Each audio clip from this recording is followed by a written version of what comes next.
Le sexe au conseil. Eh bien, on va parler, Philippe Breneau, de cette fameuse double pénétration qui est un fantasme féminin relativement courant. Et alors, dans ce sexe au conseil, je ne vais pas parler de faire venir un autre homme, mais d'utiliser un jouet qui serait appelé par un prénom masculin pour rendre le jeu assez excitant. Et donc, du coup, ça devient une fantaisie assez facile. Alors, bien sûr, si la partenaire n'a jamais pratiqué la sodomie, on commence avec un jouet tout petit, un plug, évidemment. On n'introduit jamais autre chose dans l'anus que les fameux jouets plug qui sont destinés à ça.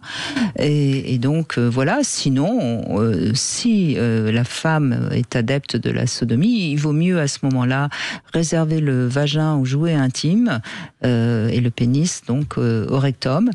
Évidemment, on utilise du lubrifiant et ce qui est vraiment intéressant dans ce jeu, puisque là il est question de jeu, c'est que il faut que l'homme joue le jeu d'être l'un et l'autre. Ah oui, bien sûr. Et c'est à ce moment-là qu'il y a quelque chose qui peut se passer dans le fantasme et dans le passage à l'acte. Ce qui est quand même important à comprendre, c'est qu'évidemment, si on prend le jouet pour la pénétration anale, il faut être délicat, évidemment. Et en règle générale, je trouve que c'est mieux que ce soit d'abord le pénis, le vrai, qui soit introduit, et ensuite le jouet, tout simplement pour éviter la panne d'érection, qui serait quand même dommage, parce que ça raterait forcément le petit scénario.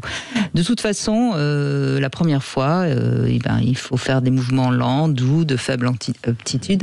Le but, c'est plus l'imaginaire que et puis de rechercher des sensations qu'on ne connaît pas. Exactement.